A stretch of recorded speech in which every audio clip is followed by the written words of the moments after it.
Доброе утро, дорогая республика. Это утро Якутии. Мы начинаем день ярко, вместе, дружно.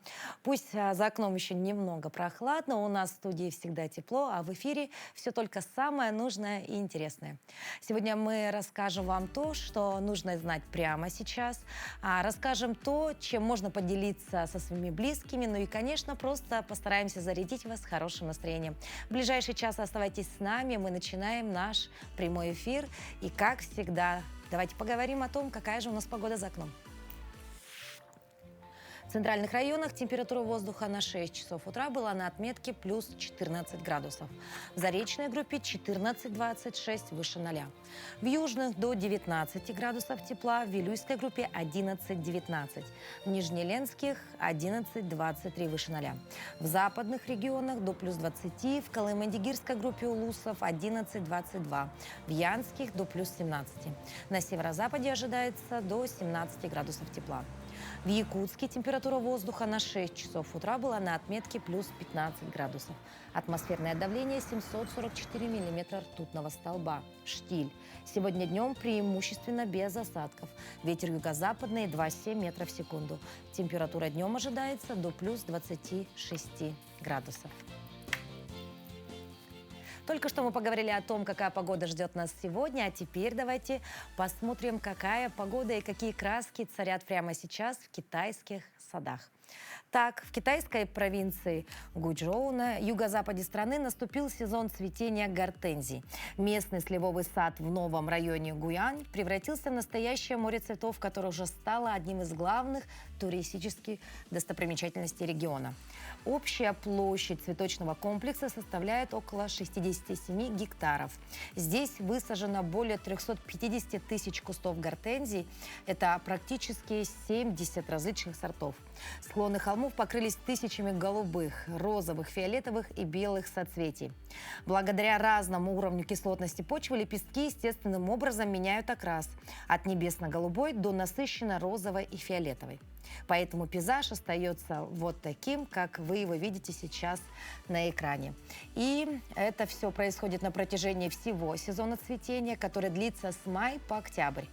Пик цветения травянистых гортензий приходится на середину мая.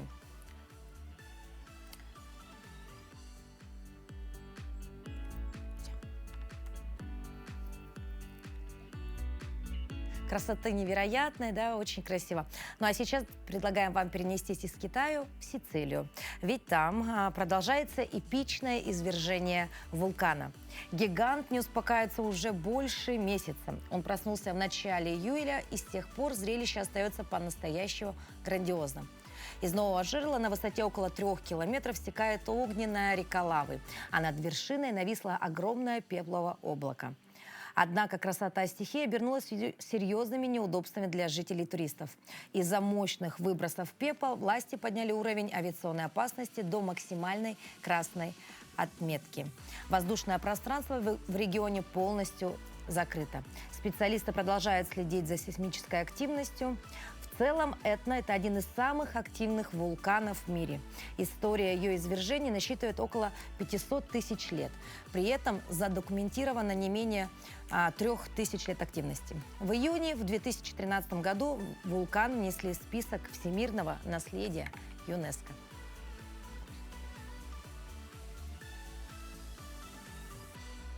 Вот такие, порой, может быть, даже жутковатые, но очень красивые новости из мира природы. Ну а сейчас мы готовы передать слово нашим коллегам из новостного отдела.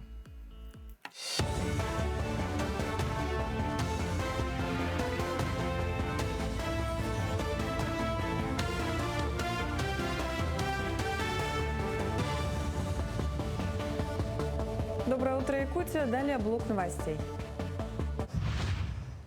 В этом году в Якутии планируется ввести в эксплуатацию 5 новых объектов культуры в Верхоянском, Кобяйском, Алекминском и Ленском районах. 3 из них строятся в рамках общереспубликанского движения «Моя Якутия в 21 веке». Новые многофункциональные центры и культурно-спортивные комплексы появятся в селах Суардах, Батамай, Дапарай, Биченча и Нюя. Масштабное обновление инфраструктуры отвечает задачам нацпроекта «Семья» и народной программы «Единая Россия», обеспечивая сельским жителям современные условия для досуга и творчества. Эта работа является частью системного развития региона. В Якутске в самом разгаре сезон ремонта дорог. Один из объектов – подъездный путь к адаптивно-образовательному комплексу. На участке протяженностью 180 метров за 3 месяца уложили трехслойное асфальтобетонное покрытие, обустроили пешеходный тротуар и установили опоры уличного освещения.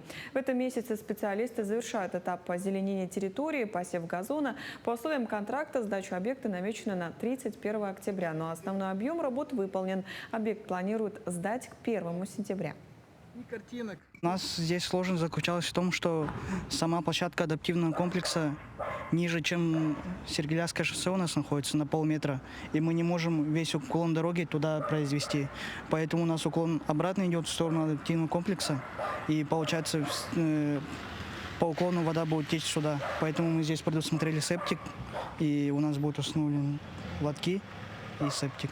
Поэтому здесь у нас, чтобы уровень совпадал с дорогой, мы его оставили. Также в дальнейшем этот участок заасфальтируется и воды не будет стоять. С 1 августа отделение Социального фонда России по Якутии произвело плановый перерасчет ежемесячных доплат к пенсиям для 548 бывших членов летных экипажей и 71 работника угольной промышленности. По результатам корректировки средний размер доплаты для авиаторов составил 32 974 рубля, а для горняков – 6 964 рубля. Сумма каждой выплаты определяется индивидуально, исходя из специального стажа, уровня заработка и объема страховых взносов, перечисленных работодателями. Перерасчет данных выплат проводится автоматически 4 раза в год – 1 февраля, 1 мая, 1 августа и 1 ноября. С 19 по 20 августа в Якутске пройдет традиционное августовское совещание работников системы образования Якутии. Главной темой этого года станет внедрение здоровья-сберегающих технологий в учебный процесс, а также вопросы физического и психического благополучия детей. В рамках мероприятия 19 августа на площади Орджоникидзе пройдет фестиваль «Саха-лето-2026», а педагоги смогут пройти профилактический осмотр в передвижных медицинских центрах. Помимо пленарного заседания запланированы рабочие встречи министра с руководителями образовательных ведомств и курсы повышения квалификации по актуальным направлениям от оказания первой помощи до применения искусственного интеллекта. В Горном Улусе уже 3-й год успешно реализуется проект «Моя первая зарплата». Одним из активных участников программы стало хозяйство Сивцевых, которое в этом году приняло на работу 3 школьников. Под руководством главы хозяйства Александра дети осваивают практические навыки – ремонт техники, деревообработку и строительные работы. Так, 10-классник Владислав Васильев уже успешно справляется с техническими задачами. 11-классница Настя Прокопьева полностью освоила процесс дойки коров и самостоятельно выполняет работы по ферме. В будущем надеемся, что это пригодится. Они в основном, вот девочка наша ухаживает за животными, в основном и всегда вот смотрит, чтобы территория была чистой. Владислав у нас тоже работает в этом году впервые. И мальчик говорит, что да, я узнал многое. И надеюсь, что это все для меня вот в будущем пригодится. Пляжный сезон официально завершился в Якутске. В этом году он длился с 8 июня по 9 августа. За время работы сезона на пляже создали комфортные и безопасные условия для отдыха. Благодаря хорошей организации чрезвычайных ситуаций на воде удалось избежать. Благоустроенная часть набережной Романа Дмитриева продолжает работать в обычном режиме. Там по-прежнему можно гулять, заниматься спортом и активно отдыхать. Это были все новости этого утра. До встречи в дальнейших эфирах.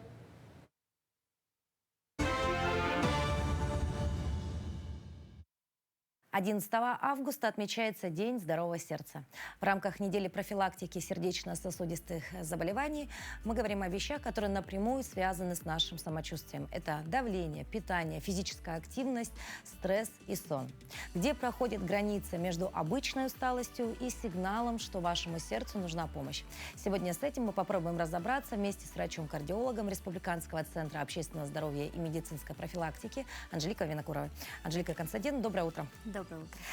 Какие вообще в целом сердечно-сосудистые заболевания сегодня встречаются чаще всего? Но ведущее место все-таки у нас все так же занимает ишемическая болезнь сердца. То есть это инфаркты, это стенокардия, напряжение. Далее у нас идет гипертоническая болезнь, цереброваскулярные заболевания, такие как инсульты, и нарушение ритма. Одно из самых частых нарушений ритма – это фибрилляция предсердий. Мгм. Вот вы сейчас назвали такие самые популярные, зачастую именно подобные проблемы, они протекают как-то незаметно, да, ну, в целом, потому что все-таки это связано больше с сосудами, да, которые, ну, редко у нас болят, правильно, да, вот почему происходит это? Ну, потому что сосуды, скажем так, они сужаются постепенно. Да? То есть бляшка, для ее формирования необходимо определенное количество времени. Она постепенно нарастает, и до тех пор, пока она не достигла критических размеров, то есть не сужает просвет на 70 и более процентов, вообще может никак о себе не давать знать. Да? То есть рецепторы могут не реагировать на нее. И действительно, вот когда бляшка уже становится большего размера, тогда уже появляется клиническая картина. Мгм.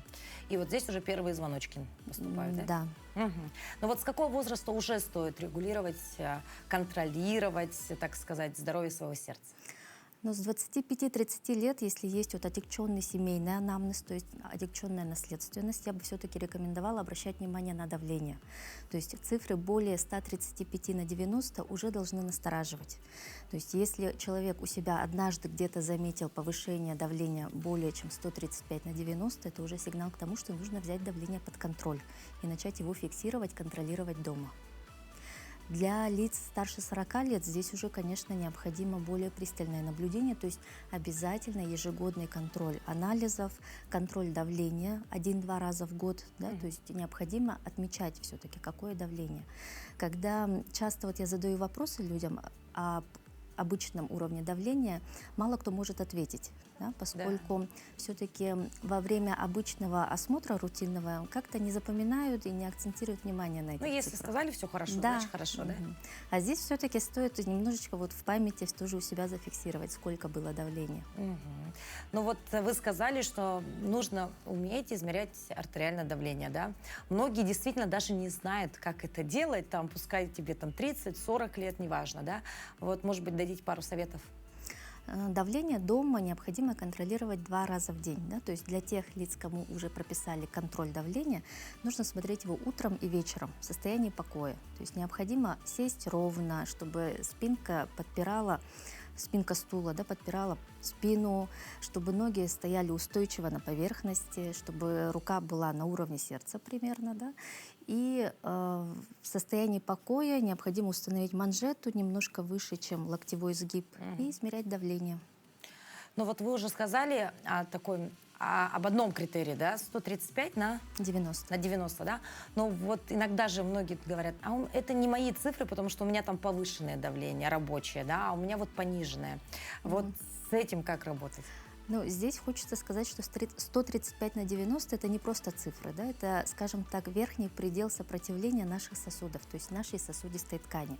Действительно, есть лица, у которых свое давление, оно достаточно низкое, и они чувствуют небольшие перепады, даже вот 120-130 для них уже будет высоко. То есть для таких людей, да, мы подключаем коррекцию при необходимости при более низком уровне давления. Но если человек длительно находится в давлении 140, например, 150 и считает, что 135 это не его цифры, то здесь, конечно, стоит понимать, что негативное влияние вот этих высоких цифр все равно идет. То есть сосуды, они страдают, эластичность у них теряется на фоне вот такого высокого давления. То есть тут однозначно требуется уже назначение лекарственных препаратов. Но если все-таки мы умеем контролировать, да, свое давление, ну, вообще в целом с помощью, да, вот измерений, перейдем все-таки к питанию. Это тоже немаловажная тема, да, вот с помощью каких продуктов мы можем поддержать свою сердечно-сосудистую систему? Ну вот продукты, скажем так, у нас могут влиять по-разному, да, на сердечно-сосудистую систему. Здесь бы я, конечно, хотела бы остановиться не только на позитивном, но и на негативном влиянии. То есть прежде всего отметить стоит повышенное содержание соли. То есть продукты, которые содержат много соли, они влияют на тонус сосудов. То есть заставляют наши сосуды еще дополнительно сжиматься. Например, это могут быть мясные продукты переработанные, да, колбасы, те же копчености там, и так далее. Вообще сама соль, да, поэтому мы рекомендуем ограничивать соль. Также трансжиры – это те трансжиры, которые находятся у нас чаще всего в готовых кондитерских изделиях. Да? Ну, вот, и в большинстве продуктов в составе можно увидеть их. То есть они также влияют у нас на липидный обмен, способствуют нарушению его и тем самым ухудшают состояние сосудов. Если мы говорим о пользе, то пользу, конечно же, приносят у нас полезные жиры, которые содержатся у нас в жирной рыбе, которые содержатся также, допустим, в орехах. Да? Оливковое масло тоже без термической обработки, оно полезно для нашего организма. И также, конечно же, клетчатка, то есть продукты, богатые ими. Например, это у нас бобовые, это крупы, это у нас зеленые овощи, это вообще зелень, да, листья салата и так далее. Да. Давайте еще поговорим про такой момент, как стресс и физическая нагрузка. Но это совершенно два разных, да, поля деятельности человека, да, но вот в целом стресс также влияет на наше здоровье. Стресс имеет огромное влияние на наше здоровье, поскольку во время постоянного стресса в организме повышаются гормоны стресса, кортизол, адреналин, которые в свою очередь также влияют у нас на тонус сосудов. И сосуды, спазмируя, сжимаясь, опять-таки мы можем спровоцировать эпизоды повышения давления. А регулярное повышение давления – это у нас опять-таки ухудшение состояния сосудов. Да, и да. А про физическую нагрузку? Физическая нагрузка, в свою очередь, наоборот, она благоприятно влияет на сосуды, поскольку когда человек регулярно занимается физической активностью, сосуды, они, скажем так, тоже тренируются, и организм вырабатывает вещества, которые, наоборот, немного снимают сосудистый спазм, то есть регулируют тонус в благоприятную сторону. И, конечно, наиболее лучшей физической нагрузкой у нас являются аэробные нагрузки, да, то есть это пешая ходьба в хорошем темпе. Мы рекомендуем не менее 150 минут в неделю иметь физической активности такой вот продуктивной.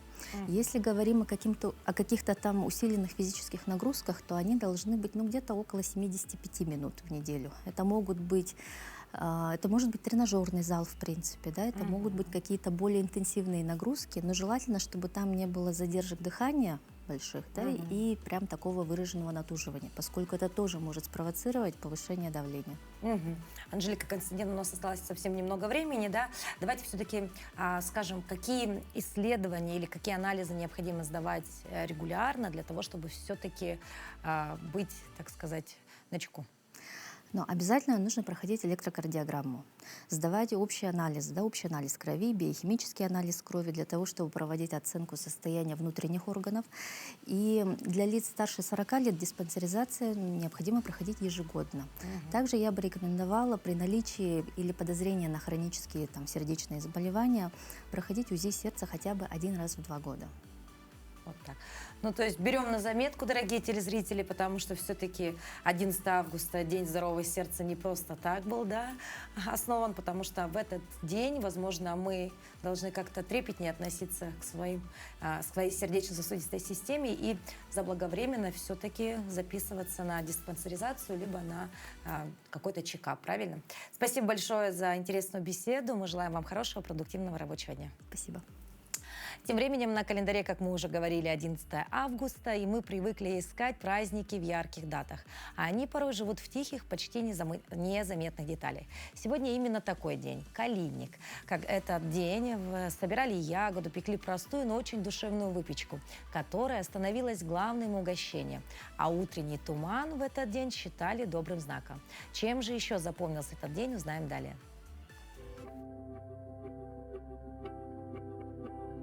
На календаре 11 августа. По народному календарю Калинник, первоначальное название праздника, который отмечается в этот день, связано с именем одного из святых мучеников – Калинника Киликийского, жившего в III-IV веках. Поскольку имя проповедника очень похоже на название хорошо известной на Руси ягоды, которая к тому же поспевает к этому времени, то Калинник стал еще и праздником калины. Также калинниками называют утренние морозы, которые уже случались в это время и губительно действовали на хлеба, оставшиеся на полях.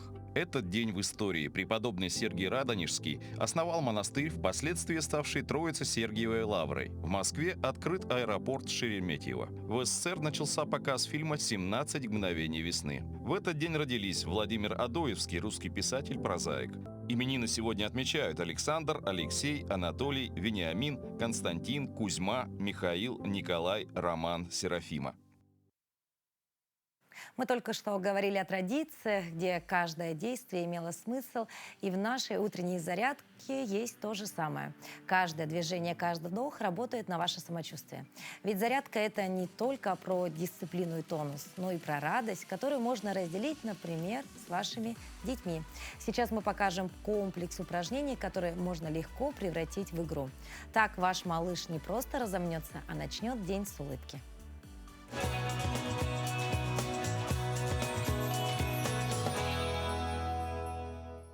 Всем доброе утро! Сегодня в качестве помощника у меня моя внучка. Берите своих детей и начинаем. Первое упражнение у нас будет подъем колен. Берем ребенка, его удобно держим. У нас головка на плече. И по очереди поднимаем наши колени.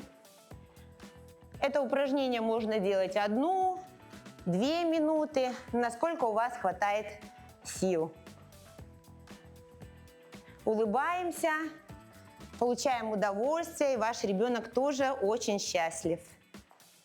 Так, следующее упражнение у нас будет приседание. Оставляем ребенка также, или можем его развернуть, если вы немножко сильнее. Мы сажаем его вот так. И начинаем приседать.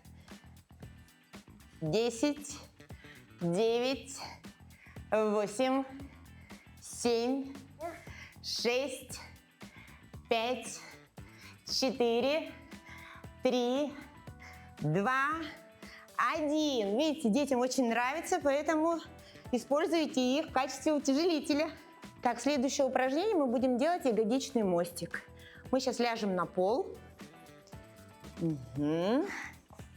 Берем нашего любимого ребенка. Мы его сажаем. Ноги можно сюда. И будем поднимать таз. Держись. 1, 2, 3, 4, 5, 6, 7, 8, 9, 10. А еще, если вы хотите усложниться, можно одну ножку приподнять и делаем на одной ножке. И также считаем. Это упражнение можно делать 1-2 минуты. 1 минуту на одну ножку и 2 минуту на вторую ножку. 1, 2, 3, 4, 5, 6, 7, 8, 9, 10. Так. Следующее упражнение у нас будет отжимание. Это упражнение сложное, но если вы будете его выполнять, как я, тогда вы сможете это сделать. Но ребенок должен быть, по крайней мере, 3-2 года, чтобы он держался на вас. Вот так ложись, вот так. Вот. Все, Кассия лежит. Ага, все. А мы будем отжиматься. И сейчас волосы уберу. Так, а мы будем отжиматься. Итак, поехали. 1, 2, 3, 4, 5, 6, 7, 8, 9, 10. Если вам на прямых руках сложно, вы можете делать на коленках. Вот она. Так, сидит, держится. И бабушка отжимается. 1. И назад. 2. Держись. Держись. Держись. Держись. 3. И 4. И 5. Хорошо. И 6. 7. 8. И 9. И последний. 10. Приобщайте своих деток к утренней зарядке. Им очень весело, а вам это полезно. Пока-пока, до новых встреч. Пока-пока, скажи. Пока-пока. Зарядка дает бодрость, а правильный выбор дела жизни – ощущение, что ты находишься на своем месте. Сейчас мы разберем очень интересную и важную тему, как родители могут поддержать ребенка в поиске профессии. Без давления, но с опорой на реальные интересы и способности.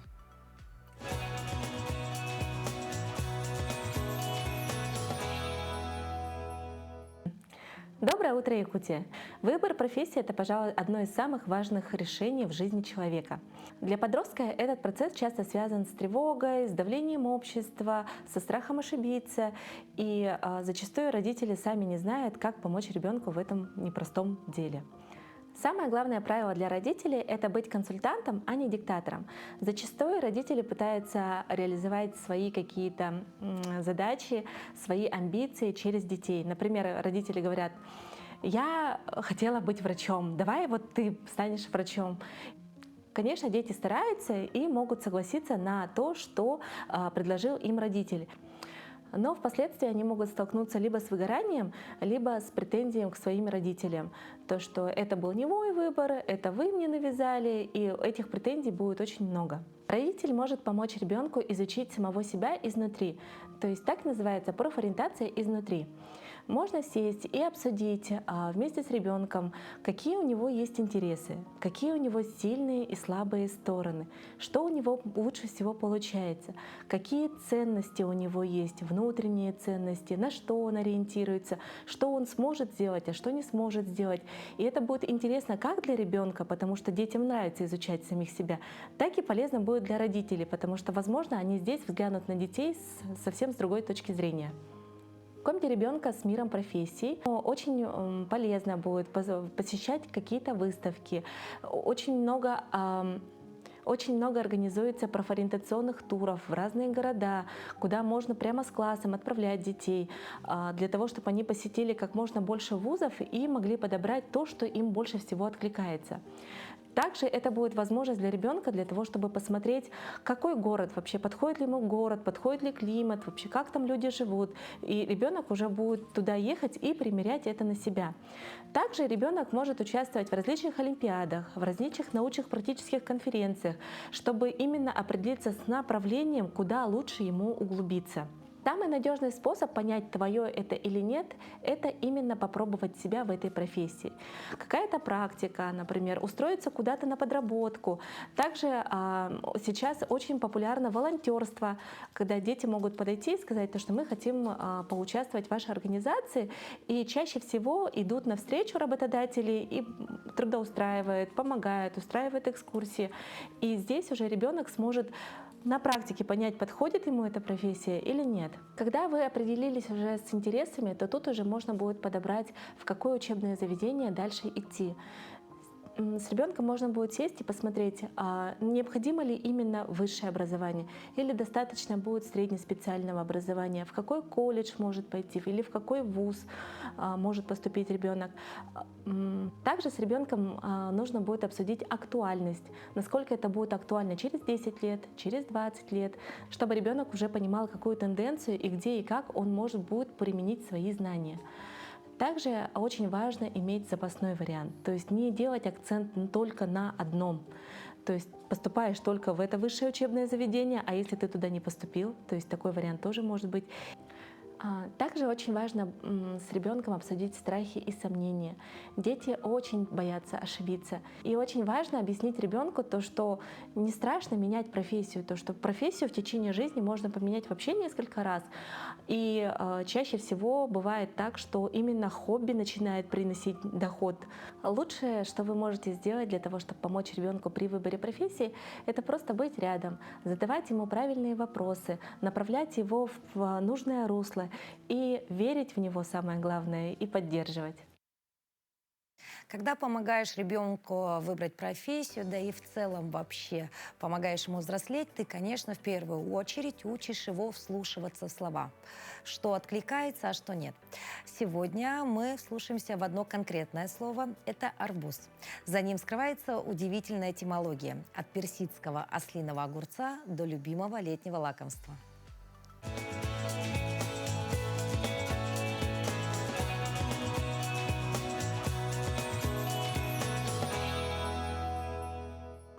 Доброе утро, дорогие телезрители! Сегодняшнюю нашу встречу мы начнем с загадки. Итак, отгадывайте. Сам алый, сахарный, кафтан зеленый, бархатный. Я думаю, что эта загадка знакома многим из вас с детства. Угадали, что это? Конечно же, арбуз. Безусловно, август – это самый щедрый на дары лета месяц. И еще это месяц, в котором любители арбуза просто могут праздновать. А мы с вами сегодня поговорим о том, как возникло слово «арбуз» в русском языке. Откуда у этого слова ноги растут. По данным этимологических словарей, слово «арбуз» пришло из тюркских языков через персидский. И обозначает оно ослиный огурец. Ну, казалось бы, как-то очень странно. Причем здесь арбуз и ослиный огурец. Но интересный поворот в истории этого слова, слово «арбуз», по-тюркски будет «харбюза», рассказывает в своей книге о словах Лев Васильевич Успенский. Вот что он пишет. Примерно так, руководствуясь общепринятыми этимологиями, я рассказал о происхождении слова «арбуз» читателям журнала «Наука и жизнь» летом 1965 года. Но вскоре я получил письмо из Ташкента. Товарищ Даврон сообщил мне, что, по его мнению, харбюза надо понимать не как ослиный огурец, а как осел-огурец. В иранских языках, как утверждает Даврон, автор письма, слово осел добавлялось к другим существительным и придавало им значение усиления или увеличения. Но примерно такое же значение придает суффикс «ищ» к словам в русском языке. Если мы говорим «домище», это означает «большой дом», «силище» – «большая сила», а «книга» – это «большая книга». Вот примерно такое же значение и придавало слово «осел», когда оно добавлялось к другим существительным. И в доказательство к своим словам Даврон приводит несколько примеров. Вот что он пишет в своем письме. Так, хармуш, то есть осел-мышь, означает крыса. Харсанг, осел-камень, значит каменная глыба. Поэтому и харбюза следует понимать как огурец величиной с осла, огуречище. После такого сообщения, безусловно, Лев Васильевич обратился к специалистам в области иранских языков. И действительно, он нашел подтверждение словам автора письма. И он выяснил, что действительно русское слово «арбуз» на самом деле ведет свой этимологический род от осла-огурца, от огуречища. Давайте наслаждаться арбузами и говорить правильно. Всего доброго! Лето в самом разгаре. Напоминаю вам о том, что сегодня у нас температура воздуха в Якутске ожидается до плюс 26. И давайте теперь представим такую картину. Да? Якутск, короткое лето, вечная мерзлота. И у нас, между прочим, растут те самые арбузы, о которых мы сегодня уже также говорили. И, конечно, вот во всей картинке есть особая поэзия.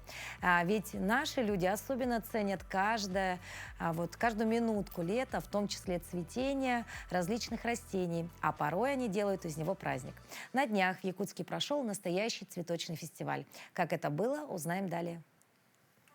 Цветы, творчество и немного лета посреди городской суеты. В парке культуры и отдыха аллея Дахсун превратилась в настоящий цветочный оазис.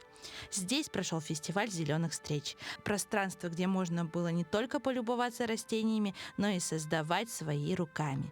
Весь день был посвящен цветам. Для гостей подготовили сразу же несколько мастер-классов. Рисование, создание композиций в стаканчике и цветочные подвесы. Участники пробовали себя в различных техниках, а мастера рассказывали, почему такие встречи важны не только для гостей, но и для самих авторов. Почему это важно? Потому что это полезно. Как для мастера я могу реализовать свой творческий потенциал, сделать много красивых вещей. И, в общем-то, люди, когда они гуляют по парку нашему прекрасному, они могут не только прогуляться, но еще и развлечься, что-то сделать красивое для себя, что-то попробовать новое. Вот в этом, наверное, и есть польза, вклад, можно сказать, культурный. Впрочем, сейчас не каждый готов начать выращивать дома цветы или разбивать у себя собственную оранжерею. Но заботиться о себе и узнавать что-то новое может каждый. На фестивале можно было попробовать продукцию холодного отжима, узнать больше о полезных растениях и даже своими руками вырастить микрозелень. Гости увлеченно слушали о зеленой культуре, обменивались опытом и делились собственной любовью к растениям. И оказалось, что даже в условиях якутского климата можно найти растения, которые способны удивлять. Я хочу показать, это у меня кувшинки, да? Кувшинками я занимаюсь много лет, уже почти 6-7 год. Я их выращиваю, они у меня зимуют дома, я их весной еще провожу совместную закупку. Я хочу, чтобы вот кувшинка была в каждом доме. Фестиваль проходит регулярно и старается поддерживать не только любителей растений, но и тех, кто делает первые шаги в своем деле. Для новых участников это возможность заявить о себе, познакомиться с единомышленниками и получить опыт. Получила такой колоссальный опыт, общалась очень много с людьми интересными общалась, да, и свои акации показала. Я акации сажаю уже 3-й год. Якутск непредсказуем. Еще минуту назад ты идешь по обычной городской аллее, а в следующий момент оказываешься среди цветов, творчества и людей, которые умеют видеть красоту в самых простых вещах. И, возможно, именно такие встречи помогают открыть для себя что-то новое, растение, увлечение, дело или просто желание сделать свой город немного зеленее. Вероника Вайс, Якутск.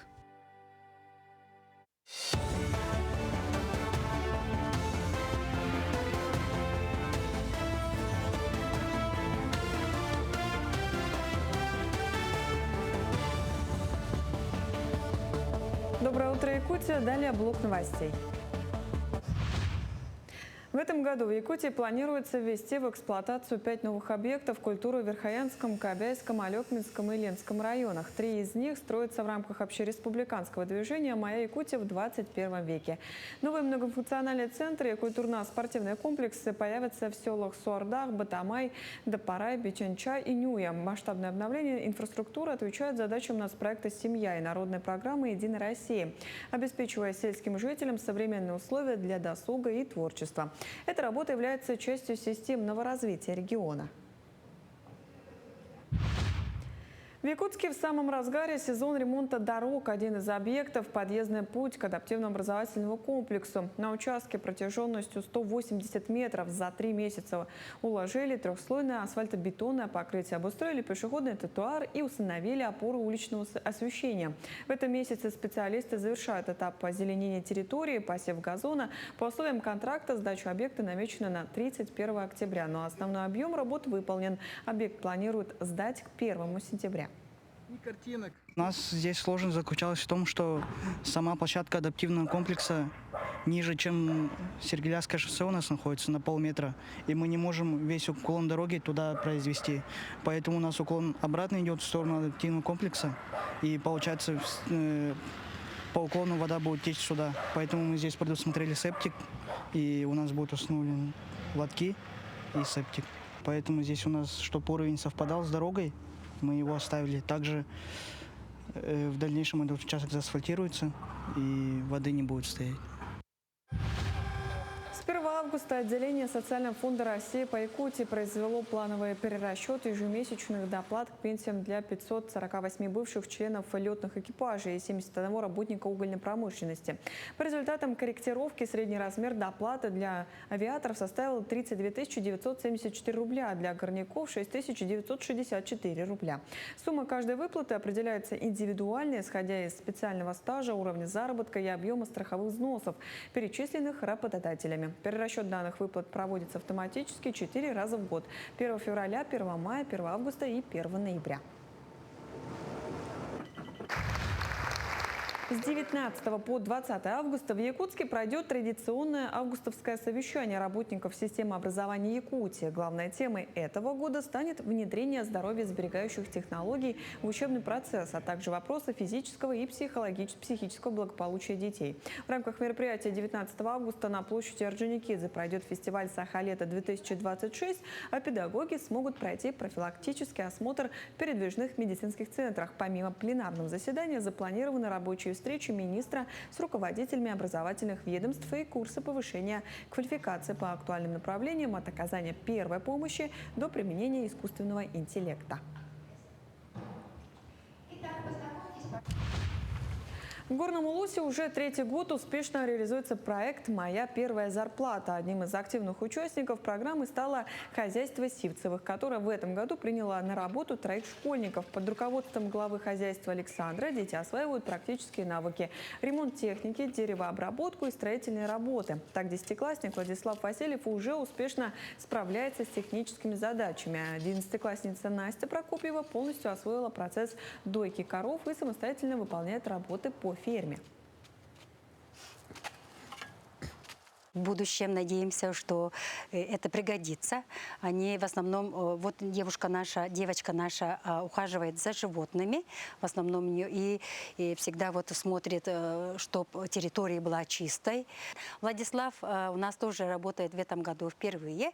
И мальчик говорит, что да, я узнал многое.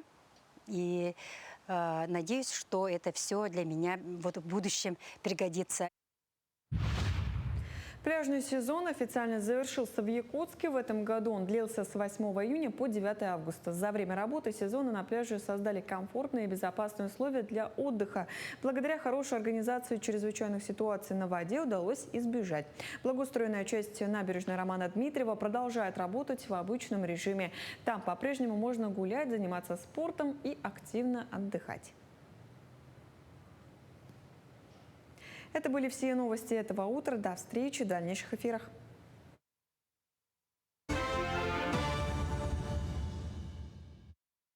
А мы продолжаем наш утренний эфир. Якутия – это природа, тайга и просторы. Но иногда лесные жители заходят к нам в гости. Медведи, волки. Встреча с ними может порой случиться где угодно. Будь это поход, возможно, встреча на даче, ну и, конечно, наши трассы. Что делать, чтобы не растеряться и не остаться, так сказать, в одного? И как найти эту зону безопасности? Сегодня будем разбираться в этой теме с нашим гостем. У нас в студии Егор Анатольевич Дьяконов. Это заместитель руководителя департамента охоты и минэкологии Якутии. Доброе утро. Доброе утро. Егор Анатольевич, давайте расскажем все-таки нашим телезрителям, почему все же медведи в последнее время так часто выходят к нам, к людям. Так, основной причиной у нас является недостаток естественной пищи, это кормовой базы, неурожай ягод. Также могут быть факторы лесных пожаров, которые уничтожают кормовую базу. И зачастую оно получается у нас Также у нас имеются факторы недоосвоения лимитов и установленных лимитов и квот добычи. То есть у нас добывается порядка из установленных лимитов 2500 порядка 600-700 особей бурого медведя. Это называется недоосвоение лимитов, и вследствие этого у нас увеличивается численность бурого медведя. То есть, как и любое другое животное, мы считаем их, да? Есть какая-то статистика некая, Мы да? ежегодно проводим анкетно-опросный учет численности бурого медведя. Оно проходит с апреля по июль месяцы. И на основании этого осенью мы выводим численность бурого медведя. То есть можно сказать, что сейчас медведей много? Больше, чем надо, так сказать. Больше, чем надо, можно так сказать, да. Потому что у нас, численность у нас держится где-то на уровне порядка 20 тысяч особей. Соответственно, у нас, в последние годы у нас фиксируются выходы бурых медведей. Зачастую поступают у нас кратно, увеличилось, с момента с 5 лет, да, кратно увеличилось более 2,5 раз это выходы вынесены решения на регулирование численности бурых медведей. Ну а в каких местах чаще всего встречают хищников? Есть ли районы, которые наиболее опасны? Ага. Так, ну у нас наиболее, ну самое, так сказать, у нас вынесено решений, много решений в Нерюнгринском районе. У нас 27 решений на сегодняшнюю дату вынесено. Также Ленский район, Мегино-Кангаласский район, Аймаконский район, ну вот, где идет интенсивное промышленное освоение. Что, собственно, и притягивает мишек, да? Ну, давайте тогда обсудим тему, не дай бог, конечно, вот едем, допустим, на автомобиле или вот пришли на заправку, а там медведь. Вот как сейчас на кадрах, да? Что делать? Так, ну, в таких случаях надо обезопаситься, допустим, да, и не выходить из автомобиля. Также необходимо вот тоже не сближаться с бурым медведем, то есть ни в коем случае их нельзя подкармливать. Ну, медведь, он уже как бы, данный медведь, он уже потерял уже опасность перед человеком, ну и вследствие этого может представить угрозы жизни и здоровья человеку. То есть в первую очередь нужно искать укрытие, как ни крути. Да. А если, допустим, не в автомобиле, а в лесу встречаешь его? Так, ну, в лесу, если встречаешь, то нужно в первую очередь это иметь с собой средства необходимой самообороны. Это вот сейчас называется, фальшверы. В первую очередь это также звуковые сирены, так называемые звуковые баллончики, которые издают большой шум. И перцовые баллончики, ну и тому прочее, да. Также, если вот, допустим, зафиксирован заход медведя в лагерь, то необходимо тоже вот как-то взять, под руки попавшийся металлический предмет и об этом постукивать друг об друга. То есть создать шум? Да, создать шум, ага, и много кричать. Ну, то есть с помощью вот этих предметов, которые вы сейчас перечислили, есть шанс отбиться от медведя? Да. А если все-таки встретишь не медведя, допустим, да, а волка, вот здесь ситуация как обстоит? Так, ну, по волку там в основном у нас таких случаев за последние года у нас не наблюдается. Волк, он как бы, человека избегает, поэтому вот, особо такой опасности он не представляет. Ну, а многие люди любят вот кормить белочек, птиц, да, но вы уже сказали о том, что подкармливать диких зверей нежелательно. Да, нежелательно, потому что оно теряет свою, так сказать, естественность, да, природную, и потом приспосабливается человек, и потом уже он не может уже вот без подкормки выжить, можно так сказать. То есть привыкает? Да, привыкает. Ну, вот нас смотрит вся республика, и, конечно, говорить о том, что в Якутске там выглянул в окно, увидел медведя, навряд ли такая ситуация случится. Но а в отдаленных, допустим, северных районах, да, такое Северных, бывает. То есть районах. можно открыть окно, допустим, да, и увидеть дикое животное. Что в этом случае нужно делать? Куда обращаться, куда звонить? Так, в первую очередь нужно обращаться в населенную администрацию, если медведь проник в населенный пункт. И глава выносит на наш адрес обращение, и потом на основании этого мы незамедлительно выносим решение о регулировании численности медведей, вот, представивших угрозу численности, представивших угрозу жизни и здоровью человека. Ну и еще одна такая ситуация. Очень часто милые такие попадаются видео, когда на трассах встречают маленького медвежонка. Что делать в этом случае? В таком случае, вот, если медведица, все равно там медвежонок, он находится рядом с медведицей, в таких случаях нужно избегать и уходить незамедлительно от этого места. Спасибо большое за столь полезную информацию. Вот на такой ноте мы завершаем утро этого вторника. Увидимся завтра в 7:00 на телеканале Якутия-24 НВК Саха. Смотрите нас. Если вдруг что-то пропустили, заходите на наши социальные сети и можете увидеть все там. До новых встреч. Увидимся завтра.